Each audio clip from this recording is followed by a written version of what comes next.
Monday morning, and every day we rise is a great day to be alive. And welcome to the Seven Cities Forums of Hampton Roads presents Portsmouth Coffee Talk. And I am here this morning with, like every Monday morning, with my host, co-host, Leah Drake Stiff. Good morning, James. I'm Mr. Colonel Chapman, and of course, yours truly, Slim Overton. Good morning. How's doing? Good All morning. right. Well, Yes. Monday morning. And well, like you said a little earlier, Colonel, the Cowboys fell. Yep. And congratulations to those no names, the Washington no names. They won yesterday. But the Cowboys are still in first place, and Yes. they play again Thursday, so we'll be 8-3. Yep. That's it. Anyway, I had to throw that in, and all you haters out there, keep on hating. Well, Yes. again, good morning, everyone, and thank you for the people that are listening on WGPL 1350 AM on your dial, the Christian Broadcasting Company. And this morning we have a special guest, a recent guest, and we always are blessed to have her with us, Dr. Ernestine Duncan. Good morning, Doctor. Good morning. Good morning, all. Good morning, Dr. Duncan. Good morning. It's good to be of here. Department of Psychology at Norfolk State, the Norfolk State University. Yes. And anybody on Facebook can see her background back there is representing Norfolk State University. So, Yes. but Dr. Duncan, we appreciate you being here. And today we want to talk a little bit about, as the holidays approach, we want to talk about one thing. We want to start out talking about thanks, being thankful and gratitude. About holidays, and then we'll go into, the issues that some people might have with the mental illness issues people might have during the holidays. So we'll start off about being thankful. It's a time to be thankful.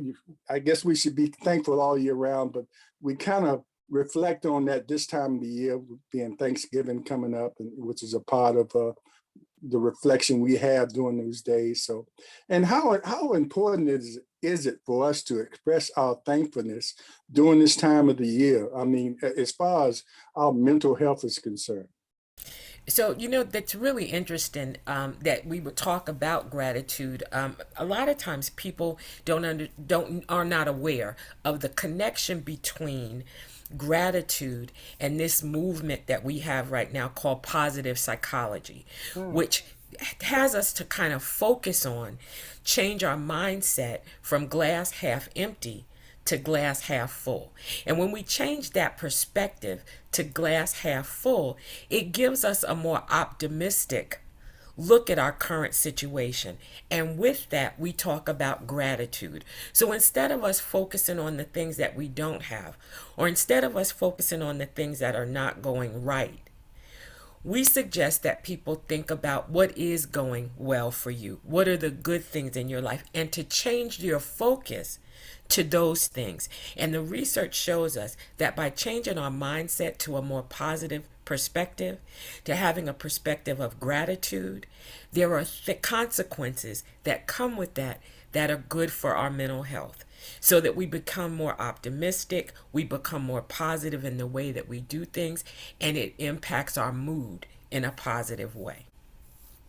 Wow, yes, and gratitude. And how often should we give that affirmation of gratitude, especially starting with ourselves and then with others, within our circle? What seems like it's most effective is for people to start their day with gratitude, whether that be in prayer, whether that be in meditation, whether that be in the interactions that you have with people when you first interact with people in the morning, to just take a perspective of being grateful for this day. That you're even allowed to see another day. And then, as often as necessary, for some people, it takes a lot more to be positive. You have to think about it throughout your day. You have to take and have a pause and think about, what am I grateful for in this moment, to help with that elevation of mood. Yes, counting your blessings versus your burdens. Mm-hmm. That's exactly right. Yes. Co-host? Yes, let me put the disclaimer out there first. Uh, the views that are expressed on this radio show and through Facebook and everything, electron world, are those of the host and our guests, and are not of the radio show. So I need to put that disclaimer out there. And the other thing is, also have to pay a little bills here, because if you like what you see on what you're seeing today, you can send a donation, or if you want to get into a sponsorship, send it to Portsmouth Coffee Talk, P.O. Box 7664, Portsmouth, Virginia 23707. So, Dr. Duncan, I understand what you say, and I am the most positive. I wake up every morning just glad to be here another day, because I've been on this world for 66 plus years now, and it's still counting. And so, I'm trying to get another 30 something years out of it, because I want to be into my late 90s before I go down to Greenlawn. Okay. And so, in Greenlawn, for those who don't know, is Greenlawn Cemetery. So, and I'm no hurry to get down there. But what gets me is, even though I have this positive attitude of what's happening in my world around me, I see my world unfolding around me. And I look at how a murderer got off out there in Wisconsin with self-defense, and I'm seeing how they have a legalized lynching of Aubrey. And then I wake up this morning, there's another shooting in Portsmouth, and nothing happens. It's just like things are snowballing in my world. And I'm looking at my world being my country. How do I kick that? Because I care about what's happening in our country as I see it's unfolding and it's unraveling, and democracy is at stake, and democracy is starting to fall.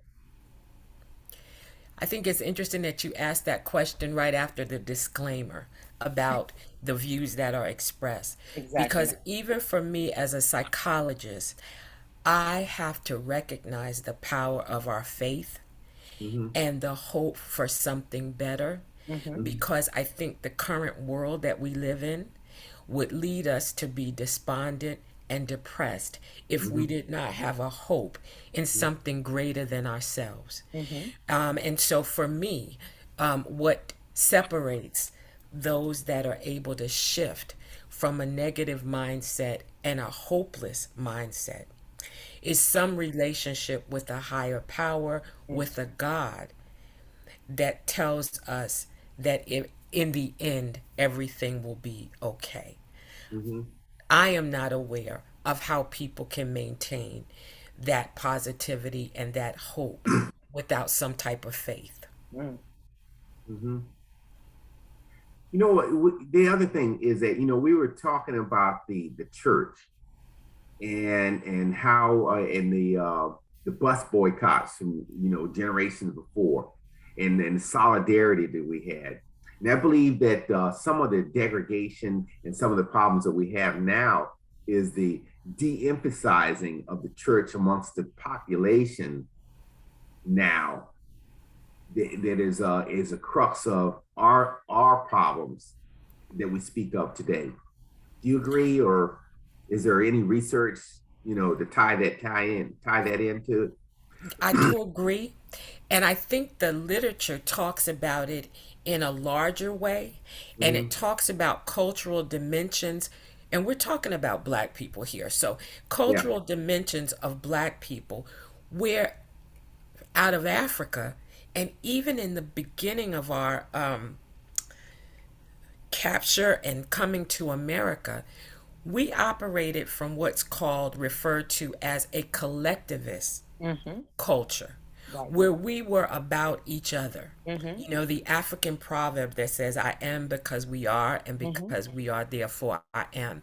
And we were more concerned about being a part of the body and being able to support the body as opposed to our individual needs.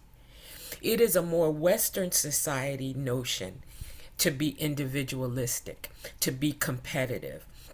And I think, unfortunately, over the years, some of the characteristics that Black people, people of color, have adopted have been more individualistic.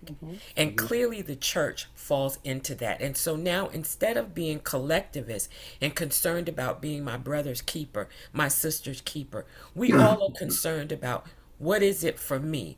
What have you done for me lately? And because of that, we don't have the connections, the loyalty, the support, the sacrifice that's required to move us forward as a people. But a lot of that's tied up in that materialistic or gaining of material and personal wealth.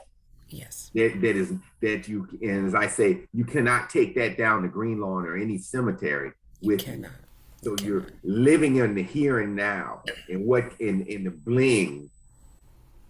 I'm a young drug dealer because downtown, and I've got an old BMW that's not going to work in another couple years, and I got a fistful of money, but I have nothing to show past that.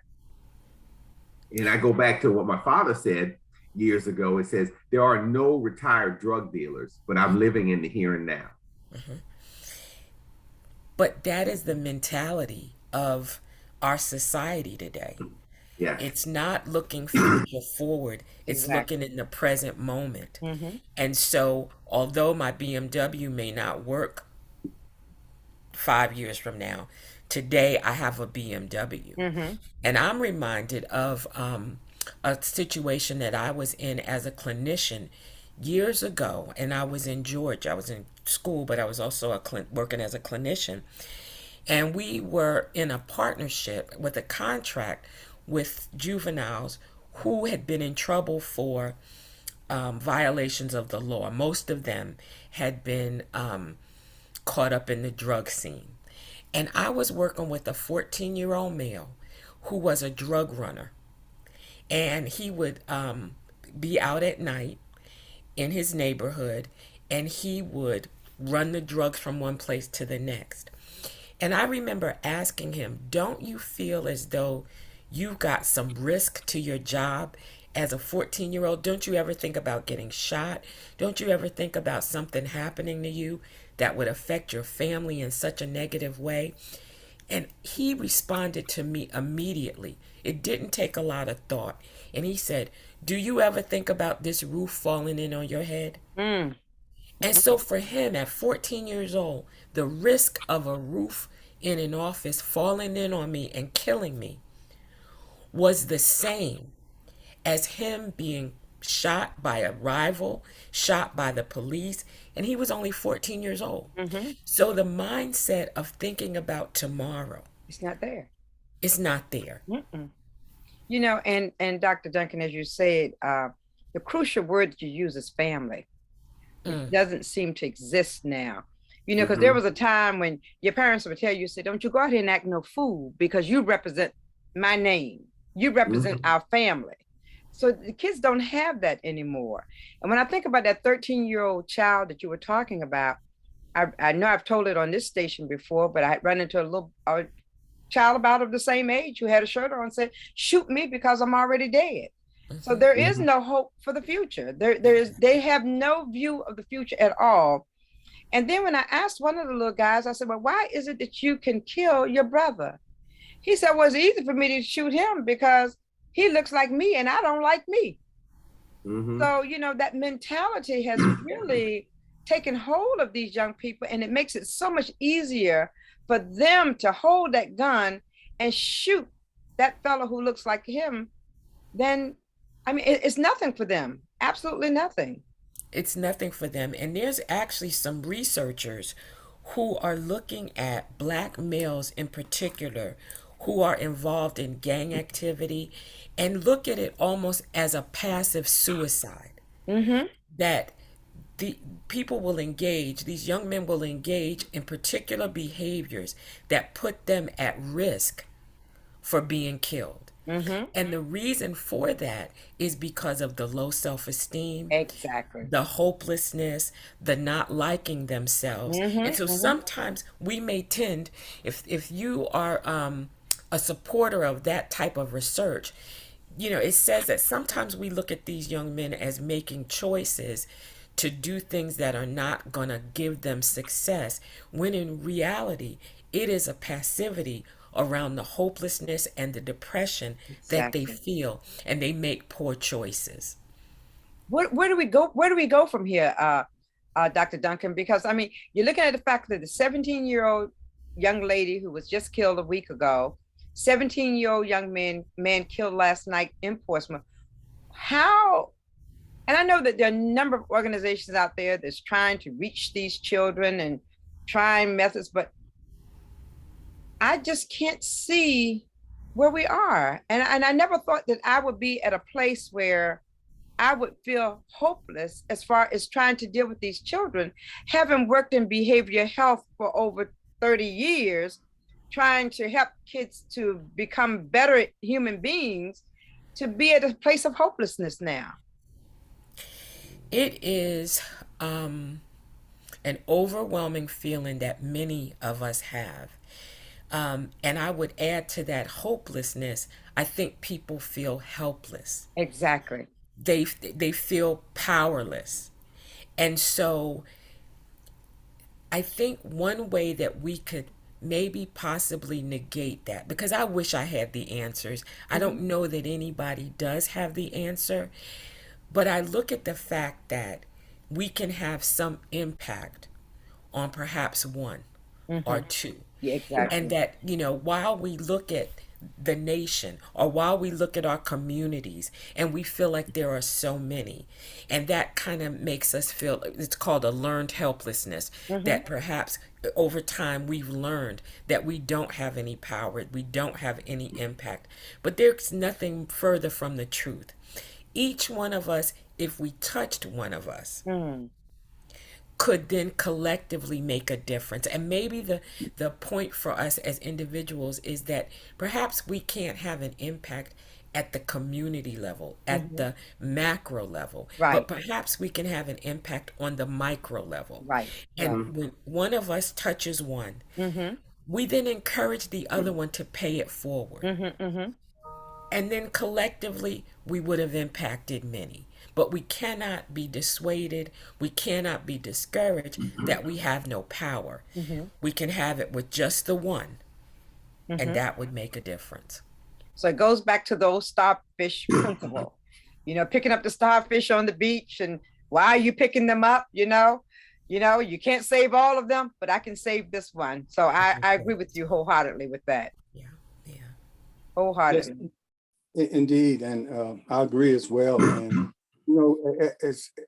as much as we want to save all our young kids coming up, but we also have a responsibility with our students once they're in college, because they are our immediate future.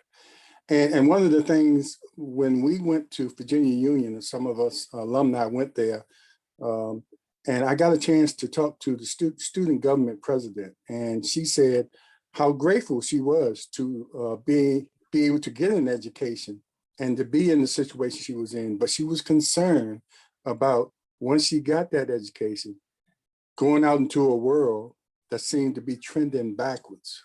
Mm. Yes. And I'm sure a lot of the college students may feel that way. And for her have to be concerned about that during her college years, which is a time of learning and having enjoying that part of your life, experiencing something, especially at HBCU, to have her concerned about, after she prepared to go into the world, to go into a world that's just not right. And how do we continue to, and I think you sort of touched on it, each one of us touching one, especially at that college level, or giving them the confidence to continue to be grateful beyond the period they are in as far as getting their education. It's a shame that students get to the level of college and we celebrate that they got to that point because so many of them not even getting to that point. Mm-hmm. Exactly. So Exactly. I guess, like I said, you explained it, but furthermore, how do we touch these college students and give them hope and continue their gratitude beyond their education? One of the things that we know is that there is a haven, an environment on the HBCU campus that gives students pride in their heritage. And I've been surprised to find out the number of students who come to us really not knowing their history Right. Oh my goodness, yes. and not knowing Yes. the pride and the legacy Mm-hmm. of what it means to be a person of color, to be African American in America. And so I think that when we are in those environments, in those spaces, it really is important to educate and to focus on those things that our ancestors endured, because it shows the strength, it Mm-hmm. shows the resilience of who we are. And it is that very thing, and we just talked about in terms of my identity and Mm-hmm. who I am as a person, that you can learn on the campus of an HBCU that will then empower you to withstand the things that happen when you've graduated. Mm. You know, I talk to my students often and I say to them, they don't love you like I love you. When you leave this campus, you will see. And our hope is that they will be empowered with the skills that they need, the pride in their history, that whatever comes their way, when they leave our campus, they'll be prepared to withstand. Dr. Duncan, you hit a couple good points, great points just now.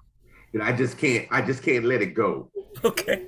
Yeah. So you hit a point to where history, what brings me back to the thought of this false CRT history piece that how we're in the educational system, especially in the high schools, where we are trying to dumb down education for one, and to not teach our history because it's uncomfortable, because we have a very difficult, controversial history uh, in America.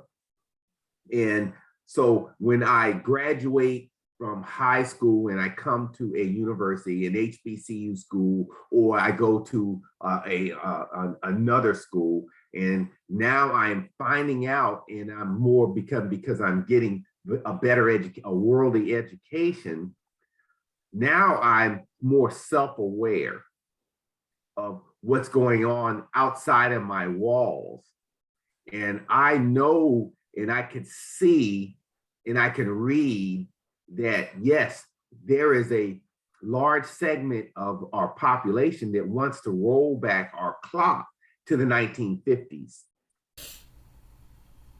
And we don't know how to stop this. We want to go forward, but we see that they want to roll it back to the 50s, almost to the point to where we got separate but equal.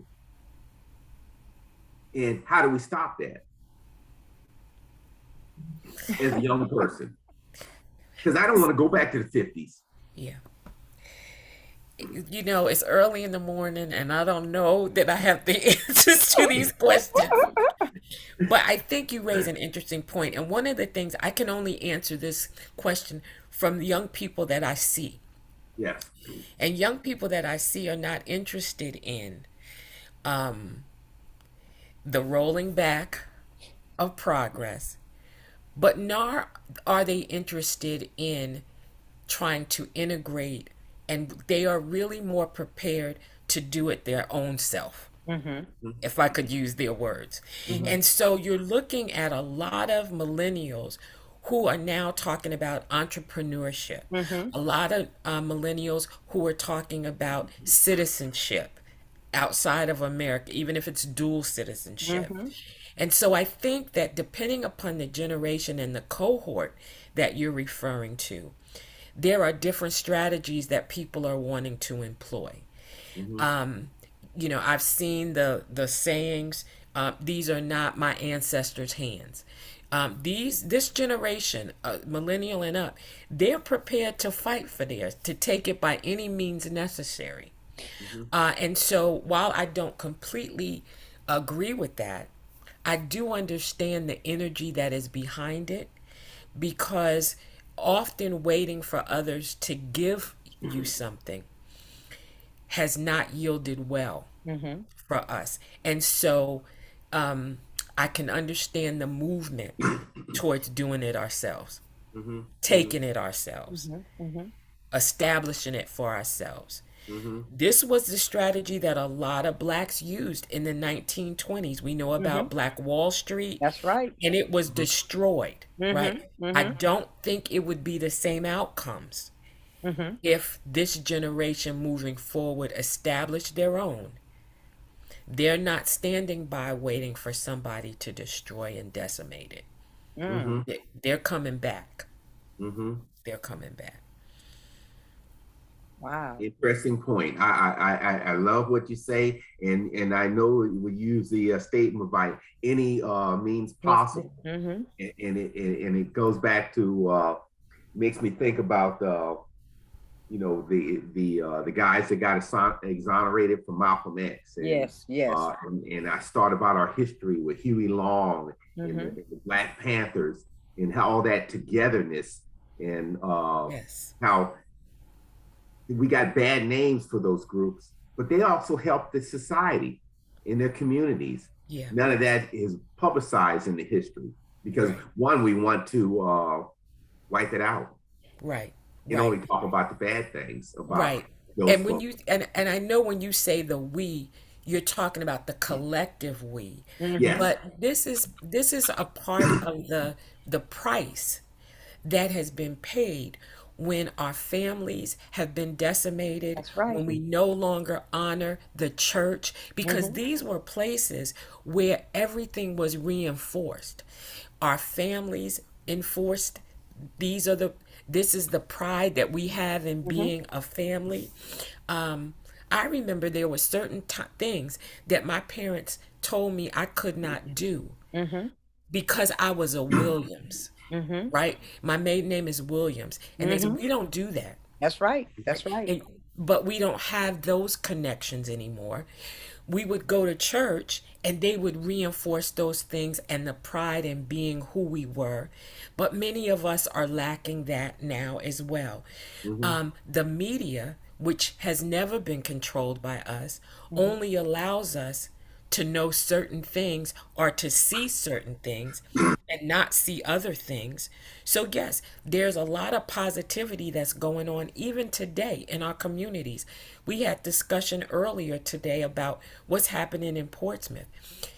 What we know for sure is that there's lots of killings. There's Oh yeah. lots of gun, but what about the good things Mm-hmm. that are Mm-hmm. happening? This was a Exactly. weekend in which there were a lot of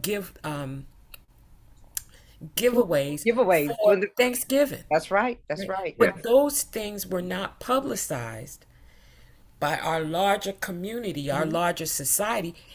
But we do definitely know about who got shot last night. Exactly. Exactly. And so that is why this next generation is moving to having our own so that we can publicize what we know to be true. Mm-hmm. And we don't just have to believe the narratives that are false or focus on the wrong things Mm-hmm. to give us a sense of what reality is. And the main thing is that history is his story. Mhm. He's going to tell the story the way he wants to tell the story. There you go. And there's an old African adage that says, until the lion can tell the story, the hunter will always be the victor. And so until we get to the point, as you're saying, we get to the point where we can tell our story. We share the narratives about our lives. We Mhm. get out there and speak the good things that are going on within our communities, within our families. We'll never get the truth. We will never get the truth. Exactly. I had some children I worked with for 27 years in Portsmouth with Sankofa Cultural and Learning Center, in which our primary goal was to teach those young folks their history. And I did that primarily because my first time in Africa was in 1997. And when I went over there, the little African children in Ghana, they could tell me all about American history. They could tell me who Jackie Robinson was, who this person was, who that person was. I mean, they wanted to impress you with how much they knew. And I came back home and went to a high school and mentioned Jackie Robinson to the students in that high school. And they said, oh, well, was he the guy who fought Muhammad Ali? I said, come on now. But they don't have a sense of history. There is no sense of history with these children anymore. They're not taught history. You know, they don't get it in the family. They don't get it in the church. They don't get it anywhere. So you kind of have like a lost generation as far as history is concerned. Mm-hmm. And as I traveled throughout the country, when I was doing work in behavioral health, I found out every other group, the Asian Americans, the Spanish Americans, the Native Americans, they all had classes for their children on Saturday to teach them about their history. And we were the only ones who sat back and waited for the schools to share our history with our children. We didn't instill anything in our children. And as the Colonel said, there were groups like the Black Panthers who did have Saturday school. Yes. But that was never celebrated. Never celebrated. In fact, we only looked at them with their guns and not the fact that they were feeding, but we only knew about the bad thing. What was considered the negativity of it all. Mm-hmm. Yeah. Let me you want to make this transition here? Yeah, I was just ready. We are approaching 7:00. And I'd like to thank all the listeners on WGPL 1350 AM for listening this week. Tune in next week as we continue with Portsmouth Coffee Talk. And I wanted to say, I'm looking at this statement that says gratitude enhances empathy and reduces aggression. So when I see that, I think about, as far as religion, turning the other cheek.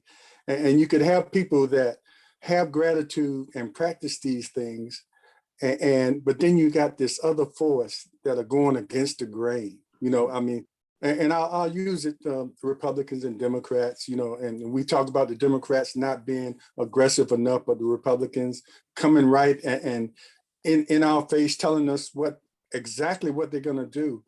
So how can we, continue to push being grateful or gratitude and relaying that to other people when you got this force coming at you like it is, in this world?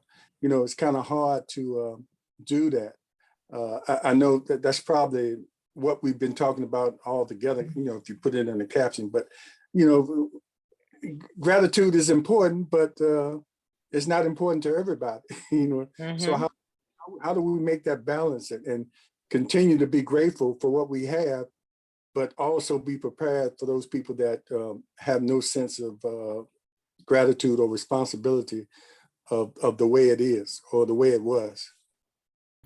I think it's kind of like a perfect storm, all of the things that we've been talking about, because when I believe that I can be successful and I can accomplish, it gives me the energy, it gives me the resources to be able to just fight another day, to be able to withstand the demands of whatever stress might be coming my way, whether it be Republican thought, whether it be, there are a lot of people who,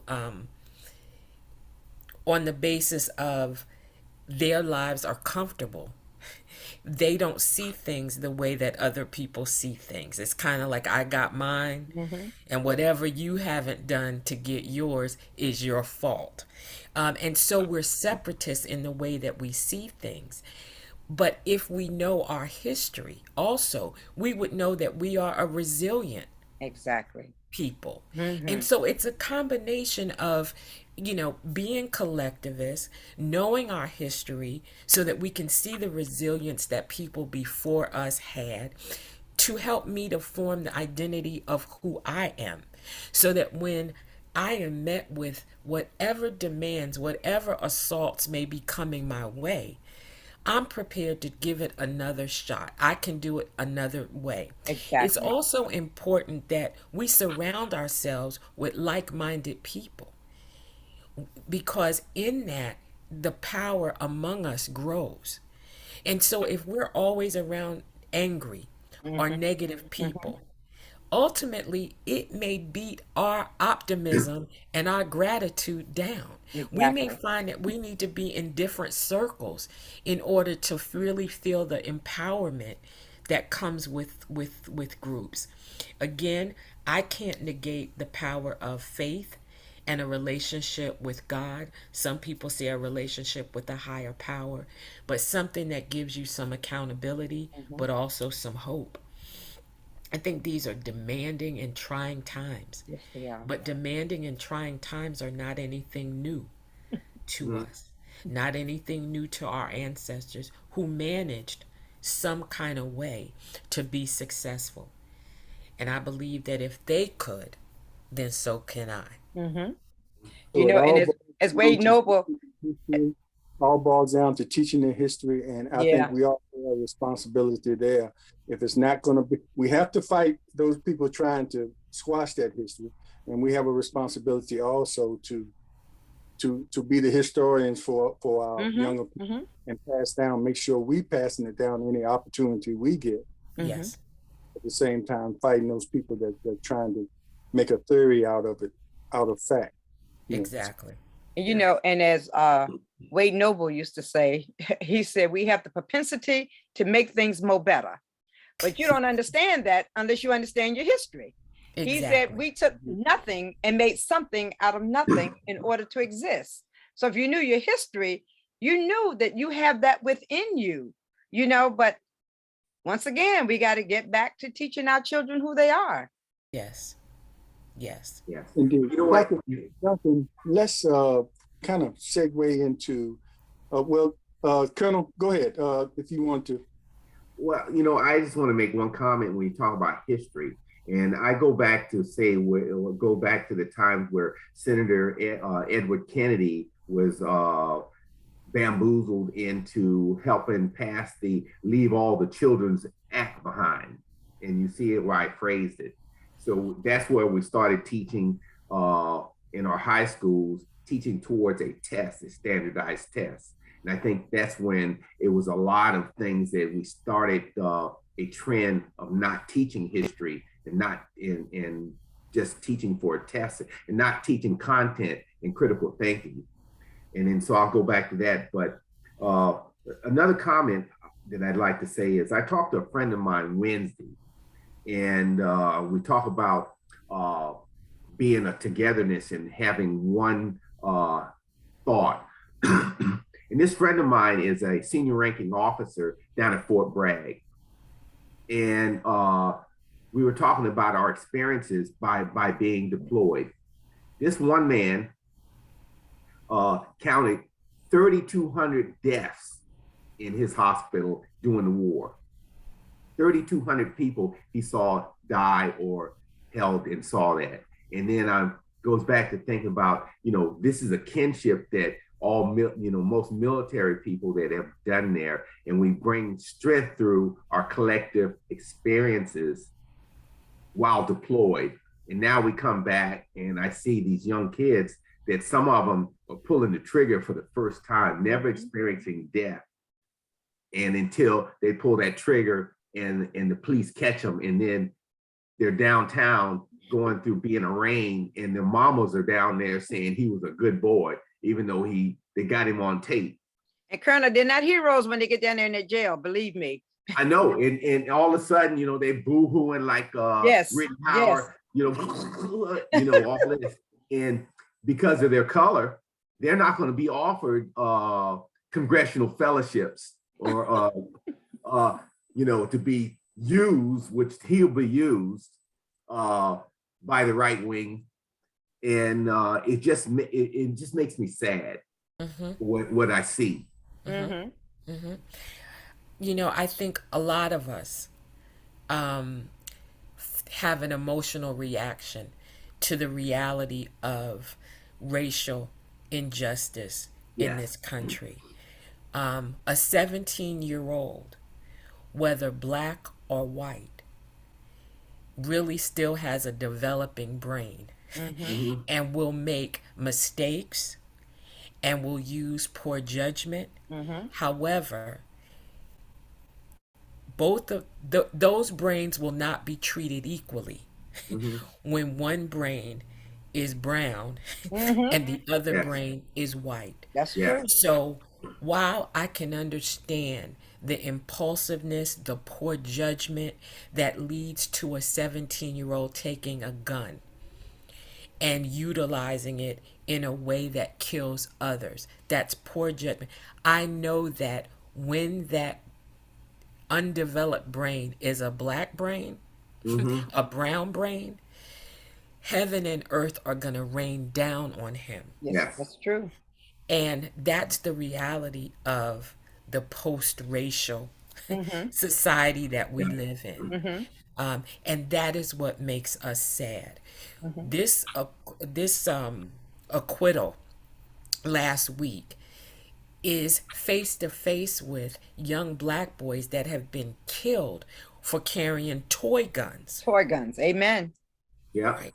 And so, how then do we protect our children? How then do we protect our young African American boys, right, from the consequences of their poor judgment? Mm-hmm. You know, and Mm-hmm. there are lots of things. Do your jury duty, Mm-hmm. right?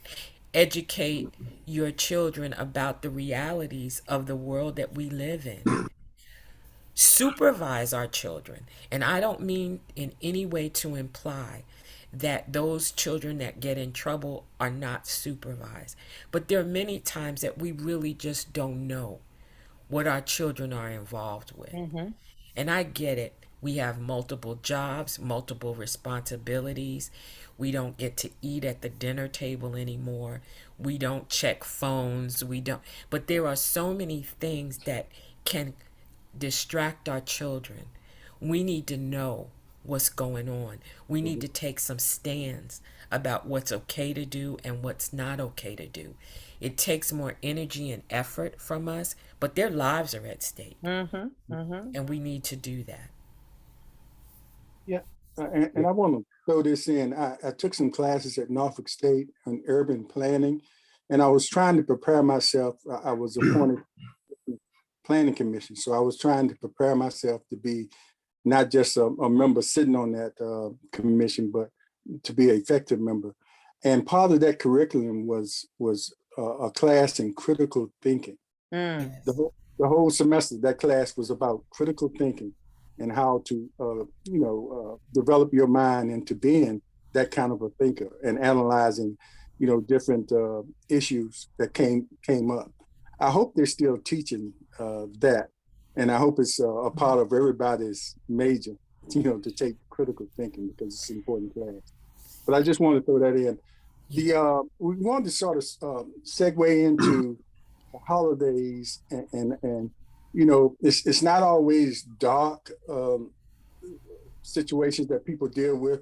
Sometimes it's just the pressures of getting ready for the holidays or doing everything right, making sure everything is perfect, and it doesn't have to be. But people put those pressures on themselves, and you have that part of it, and then you have the part of it where loved ones might have been here last year, but they're not here this year. Mm-hmm. It's bothersome, for them not to be here, but especially during the holidays when families really come together and celebrate family. Mm-hmm. And let's discuss how people that are in those situations should try to deal with that. As I was preparing to talk about this today, one of the most interesting things that the recommendation is that we need to take care of ourselves during the holidays, because when people don't take individual responsibility for their care and their mental health, that is when we begin to see some problems. So the first thing I want to clarify is that the research shows us that mental health in and of itself does not decrease during the holidays, but rather what happens is that the symptoms of mental illness may be more prevalent because of the pressures and the schedules that we follow during the holidays. For example, do we get enough sleep during the holidays? Often because we are with family, we're enjoying the time together, we may not rest on the same schedule that we do. Sometimes because we're celebratory, we may enjoy a little bit more alcohol than we might typically do when it's not the holidays. We may overeat in ways that are not healthy for us. And so the main strategy for people to ensure their mental health during the holidays is to make sure that you take care of yourself individually. In terms, because if you don't, those symptoms that we see, the increased anxiety, the increased pressure, the increased depression, those are things that sometimes are natural occurrences to the holidays, because as you mentioned, there are things that are different. We don't celebrate the way we used to celebrate. Travel is different for people now in light of COVID. There are people who are not here, loved ones, our traditions and the way that we typically celebrate, all of those things have been altered. There are many people who feel isolated during the holidays and their loneliness is increased. Those things are reality for many of us. But when that's the case, we have to make sure that we practice good health habits, mental health habits, physical habits. We need to practice those things now more than ever to assure that we can fight past the possibility of having a mental health crisis or issue. So if you recognize or your family recognize that you're having a crisis, where do you recommend people go to get help? Well, a lot of times people, well, I would say often, more times than not, people just need to know that somebody is concerned. Somebody cares about them, that they're not alone in whatever they are dealing with. And so sometimes just having that conversation, are you okay? And a good friend of mine, Dr. Vanessa Jenkins, who's the director of the Counseling Center at Norfolk State, says, and we need to follow that up with, no, really. Because people's immediate response when you ask us how we're doing is to say, oh, I'm good. I'm good. I'm fine. When in reality, at that very next layer, you are not fine. You are not okay. And so because we often expect that answer, when somebody says that and it doesn't look consistent with what we see, we still accept it. And we say, okay, they're good. When we know there may be something going on. And so just to talk with people at a different level, a more authentic level. And there are many who fear, in many instances, the consequence we're really trying to avoid during the holidays, we see people who become depressed and suicidal, right? Well, the facts are that suicide actually doesn't increase during the holidays. Right. The highest period of time for suicide is actually over the summer months, right? But we get fearful of suicide, and understandably so. But sometimes just broaching the subject with people, we're afraid. So there are many who are afraid that if I bring it up, that's going to influence them to do it. It's not what the research shows us. The research shows us that when people are suicidal and we talk to them about it, it allows them an opportunity to vent. It allows them to get that off their chest. However, we do believe that when people have a plan and when people have access to that plan, then we need to take their suicidal ideation more seriously, and we need to get them help. Now, the question about where do they get that help has become an interesting one over time, because there are limited, increasingly limited opportunities for people to get mental mental health help, right? But we then talk about using a therapist, a clinician. There are some people who, because of their suicidal ideation, do need to be hospitalized. And again, looking at changes politically and economically, those places are becoming increasingly limited in Mm-hmm. terms of the services that people are able to access. But I think it again starts with one, being able to have that conversation with someone to talk about what's really going on. Could you address the stigma of seeking behavioral health care, and also if you look at most healthcare policies, uh, the reimbursement rate and coverages in insurance policies for behavioral health is much lower than me going to get my appendix out, or colonoscopy or whatever. It's always smaller. Mm-hmm. Why You're is that? absolutely you're absolutely right. So it's all, I think, in this umbrella of stigma, and Mm-hmm. that is, people equate mental health support, mental health intervention as being crazy, Mm-hmm. Mm-hmm. right? And nobody wants to be crazy. Okay. When I talk with my students, I tell them, let's abolish that word from our vocabulary. Mm-hmm. Because what does crazy really mean, right? If I go to a physician, if I go to a medical doctor and I have specific symptoms, and that doctor tells me, oh, I know what's wrong with you, you're sick. That has given me absolutely Nothing. no information about what is actually wrong with me or what I need to do to get better. Just like the moniker of being crazy gives no indication about what's going on with you or what you need to do to be better. So we want to talk about diagnostics. Am I crazy or am I depressed? Am I depressed or am I anxious? Am I anxious or do I have bipolar Mm-hmm. disorder? And so we need to understand that this umbrella called crazy is really not an accurate name for. It is not a diagnostic that gives us information about what would make us better. Mm-hmm. So I think things get lumped into crazy, not crazy. Nobody wants to be crazy. And crazy has very little meaning when it comes to empowering people to be better. But it's because of that, then, that when you look at insurance panels and you look at the coverage for mental health services, they are far more restricted, as you said, Colonel, than those for general health. And so you find that the coverage is not the same. There are more limited, many times when I was practicing as a clinician, people only got a certain number of visits Mm-hmm.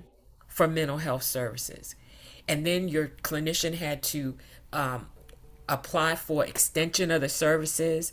And it's just, you know, on and on and on with that. But I think that when we start talking about mental health reform, when we start having conversations, that's why I'm always so committed to these kind of conversations. And I thank you all at Portsmouth Coffee Talk for frequently wanting to have this conversation, because the more we talk about it, the more we demystify it, Exactly. and the Mm-hmm. more we lessen the stigma associated with it. And And so I just think it takes conversations. right. And do you think that over the years that the stigma within the Black family, what happens in our home stays in our home, and we don't seek mental health counseling, do you find that that is decreasing now? I think that it's decreasing, and I think that it's increasing. I think that for some, we're recognizing that abnormal behavior is just the other end of the continuum of normal behavior. So at any point, anyone could be at any point on that continuum.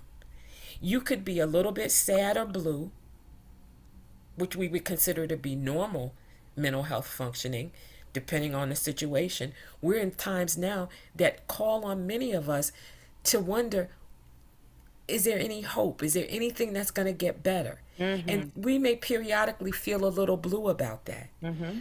But then on the other end of feeling blue is major depression. So what I'm saying is that any of us who feel blue from time to time could actually find ourselves on the other end of the continuum where we have a major depression, Mm-hmm. where we're having a depressive episode. It's not anything that we could just point our finger at them. It could very well be us. So many people are beginning to recognize that it's a continuum. And so that decreases the stigma of mental health. I will get help. I will tell somebody this is how I'm feeling. Mm-hmm. I also know that there are some instances, particularly with our children, where getting a diagnosis and receiving mental health services can get you a check. Yes. Yes. And so people are more inclined then to Mm-hmm. endorse the symptoms, and that may not be the best thing. You know, if they're getting the services, then that's good. But sometimes people are doing it to be able to get resources, to be able to Mm-hmm. get money, and that's not that, because then what the follow through may not be, you know, as good. But I think we are moving away from the hiding it, don't want anybody to know, so that our family members don't get the help that they need. We're Mm-hmm. talking about it more, and it's allowing people to see that there are resources, there are places they can go to get help, and it's nothing to be embarrassed or ashamed about. And let's say for that child that the parent is getting the check for this mental health issue, talk about how that stigmatizes that child from that point of that parent receiving that check on through his educational. Um, Attainment. yes, thank you, Colonel. Mm-hmm. One of the things that we see very clearly with children in this critical, typically these are children who are at a critical age, milestone age, Mm-hmm. Mm-hmm. they begin to incorporate that as a part of their identity. Mm-hmm. Mm-hmm. There's something wrong with me. You know, there's a lot of research that talks about, particularly with ADHD, attention deficit hyperactivity disorder, where children are prescribed medication.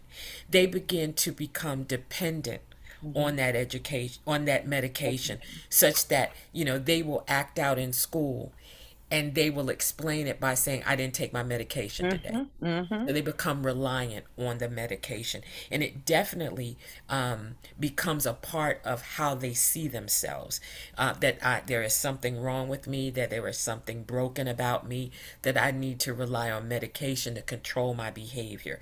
That is why, for me, I think that it is important to also have a component of therapy along with medication, Mm-hmm. so that children will have the opportunity to explore who they really are, in spite of the diagnosis that they may have. How do they identify? How do they relate to that? How do they see themselves as a person with a disorder? Mm-hmm. As we kind of wind down, Dr. Duncan, and Leah's not going to believe this, but when I was a freshman at Union, they had a freshman basketball team, which I was a member of, Oh. and we actually had to practice doing Thanksgiving. Couldn't go home for Thanksgiving because we had to practice and eat strips of turkey. But the basketball team wasn't the only students that were there on campus. There were other students that were there because they might have lived in California, or even if they lived in DC, their parents couldn't afford to go home. So, and it was quite difficult to be there during the Thanksgiving for us on the team, because we practiced Thanksgiving Day. But I can think about those students that were there that had to be in the dorm on Thanksgiving and eat in the cafeteria on Thanksgiving, and I can imagine how that can affect, and years later, as I was there, I would bring some students home with me during the holidays. And I just wanted to say that to encourage people to do that, or have some kind of special event for those students that can't go home during the holidays, because I can imagine how tough that could be, not being able to go home during that period to see your family, but to be on campus with very few students there, and how lonely that could be, and how that can Campuses, affect you. yes, campuses definitely make provision for students who are unable to travel or for whatever reason are on campus during the holidays. The interesting thing, though, is that currently it's not as detrimental to students as it was during the time when we were in school, because family compositions are so different now. Yes. And so for many students, it's actually a relief Mm-hmm. to be on campus during the holidays, as Mhm. opposed to maybe going to a home that Mm-hmm.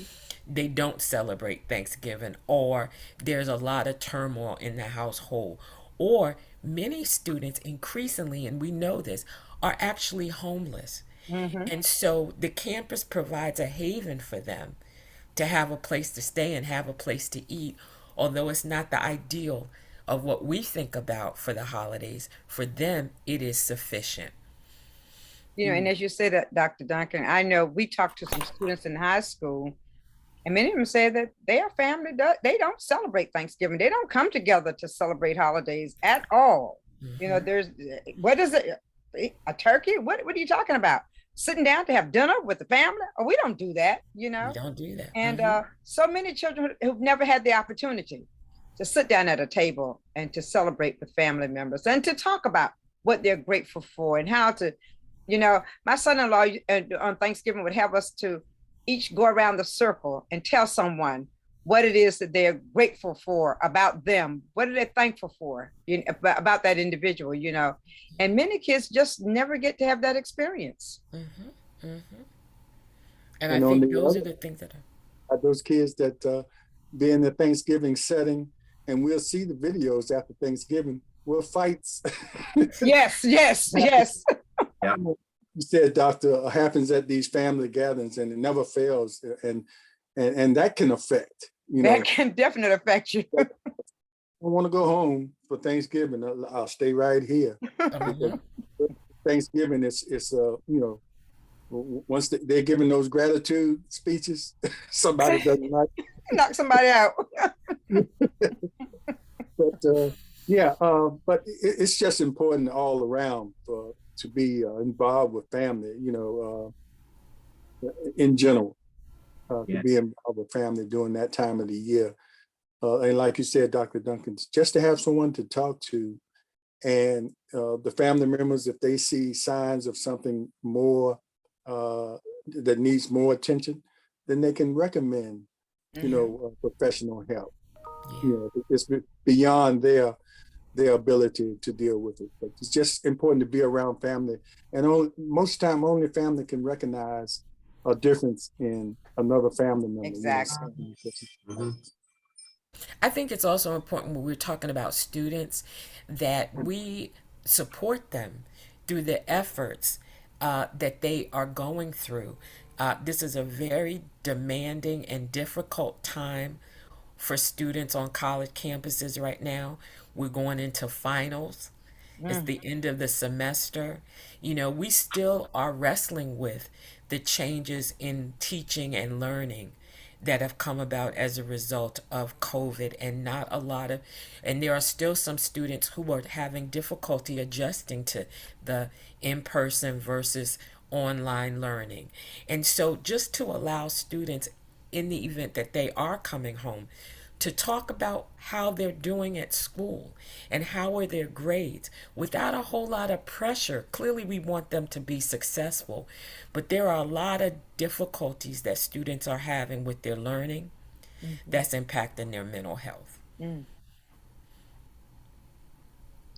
Okay, well, we're about at the end, and we would like to thank you, Dr. Duncan, as usual, for coming on and sharing your professional wisdom with us concerning health and dealing with the holidays. And also like to thank my co-hosts for and throwing out some very interesting questions to you and giving their insight about what goes on during the holidays. And I don't know if any of the co-hosts have any closing remarks. I just want to tell Dr. Duncan, thank you so very much. And we need your enforcement, honey. we need your wisdom. We have to do something in order to try to save some of these children. I just say we're not going to save all of them, but if we can save some of them, we will do well. And I want to just thank you so very much. And I look forward to having you back again. Thank you. And my friend in Australia just wrote, Wayne Toogood just wrote that he'd like to wish all a happy Thanksgiving week. He really enjoys listening to these talks. So he's listening to us in Australia. And thank you, Wayne Toogood, for listening to us as well. Thank you so very much. And thank you, Dr. Duncan. Thank you. Yeah, Huh? What'd you say? James? No, I was wondering where Wayne has been. I hadn't heard you. He's been listening. He's been listening, but he Okay. wrote this time. So Okay. Thank you, Wayne. Appreciate you. yes. Good day. Yes, I'd like to also thank you, Ernestine, because and echo what Leah said. It's always great to talk to you. I always love the theoretical and academic cross conversations that we always have. Thank you And so much. it brings me from my heart. Yeah. you got a heart? Yes. Is yours as big as James? Huh? Oh no, it ain't big as his. His is newer than mine. This is newer than yours, yes. Yeah.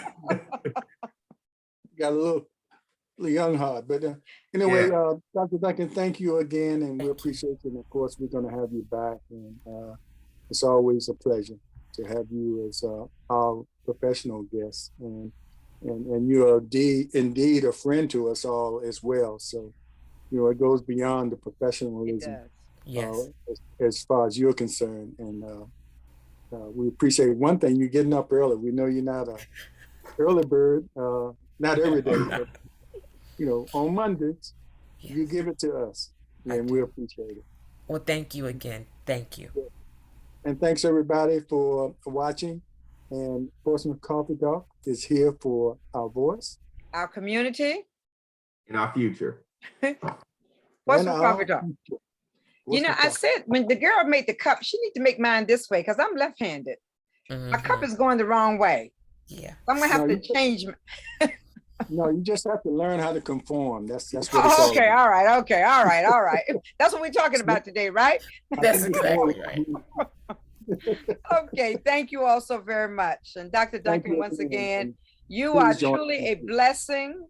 And I wish you a happy Thanksgiving. I hope that you and your daughter have a fantabulous time in New York City. Take me with you, please. Thank you. Thank you so much. You guys enjoy your holiday as well. And thank you again. Okay, thank you. And thank you. And to the Robinsons, we're on our way Thursday. That's it. All right. Take care, everybody, and God bless you. God bless. God bless.